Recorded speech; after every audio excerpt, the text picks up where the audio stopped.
We have to orient ourselves a little bit for this story.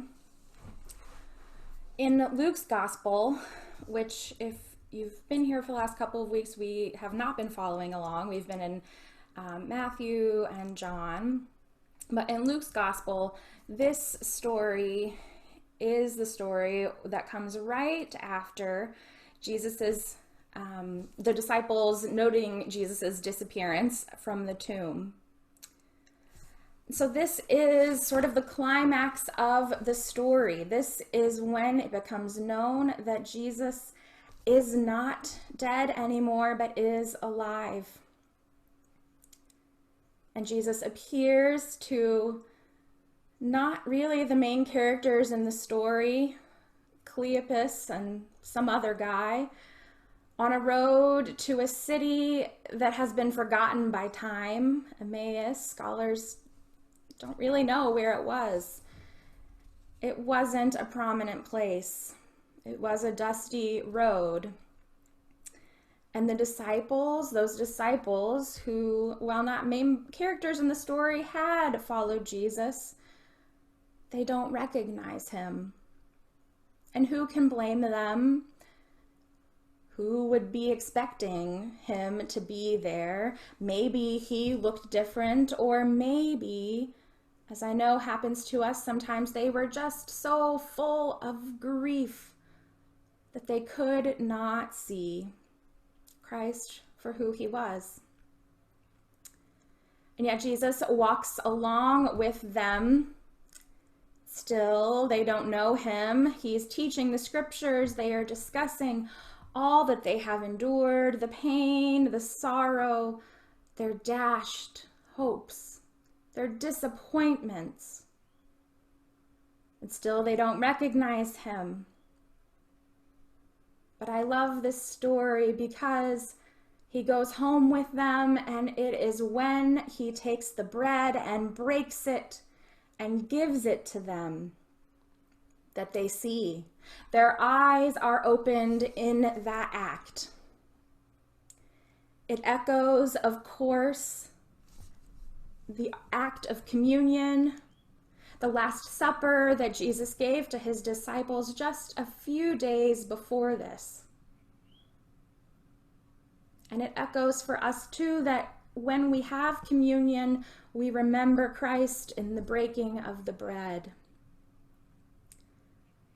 And in this time when we are separate and not able to gather around the same table for communion, and also not able to gather around any tables except for with the people with whom we live or whom we are sharing this quarantine together, when we are kept separate from both our religious meal sharing and our everyday meal sharing, our times with friends and loved ones, still something about that bread calls to me and to us.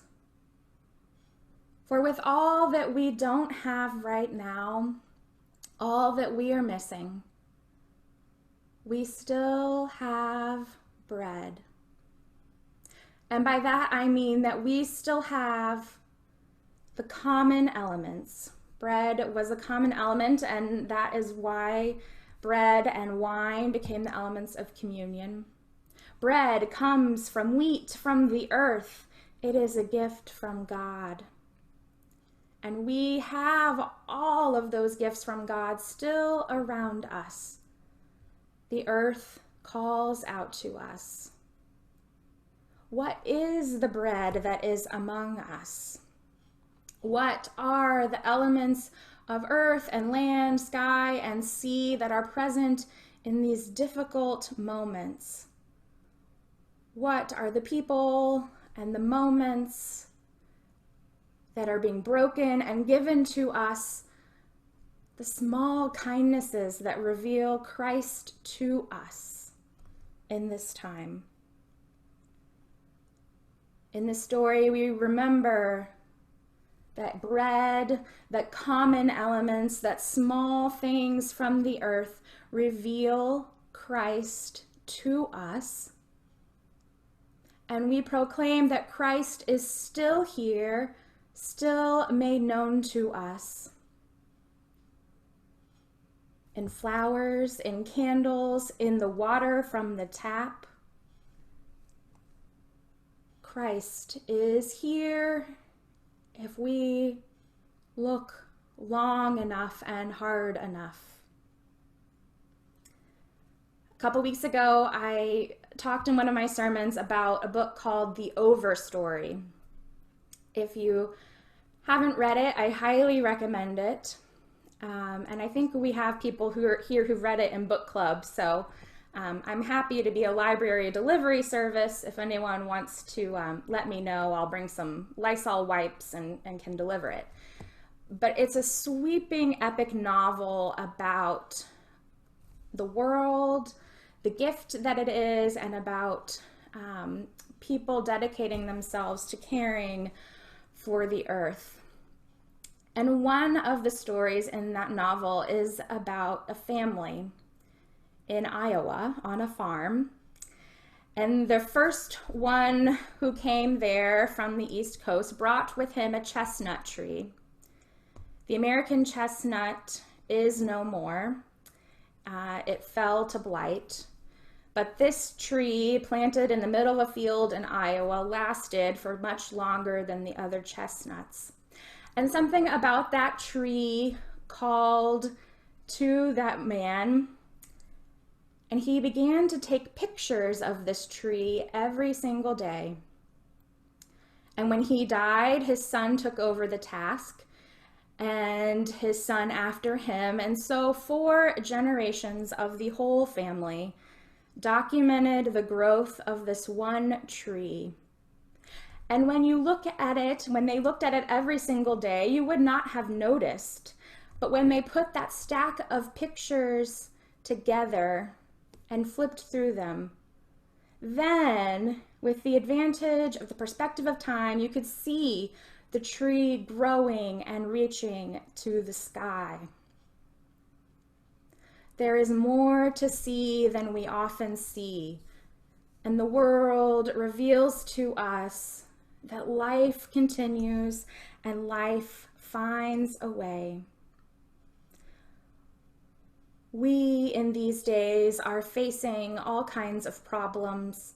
People are struggling, the world is struggling, people are sick, and the virus, it feels like it's coming closer. At least for me it does. I know people now who have a COVID diagnosis. And to think about the damage to our environment on top of it all, it is almost so overwhelming. But when I sit and I look at the trees and the birds, when I think about the gift of bread being here for me to eat, of vegetables that farmers have grown and workers have picked in terrible conditions that I might eat, I remember that the earth is resilient, that we are resilient. Native Americans and marginalized communities that have come before us, communities still, show us what it is to be faced with difficulty and to survive. The earth is resilient, and we are resilient because we are part of the earth. We are part of creation. God is in us and in the earth. We are not separate from one another. We are not separate from the world. We are connected. We are connected. We are resilient. There is still hope to be had. So perhaps the call to connect these days is to slow down, to pay attention. Some of us have a lot of time to do that. Some of us have less time to do that, but still those moments come to us to get back to the basics of the gifts that God has given in our lives, of the gifts that people are around us, of the earth beneath our feet, which holds all of life and so much history. In college, I took a first-year seminar. We all had to. It was an interesting class called Trees and Forest in Human Thought. I wish I could dig up that syllabus because it was very fascinating. But it reminds me of that story, that family from The Overstory who took pictures of a tree every day. One of our assignments was to go on campus somewhere and sit and look at a tree or just a small patch of land and see what we could see.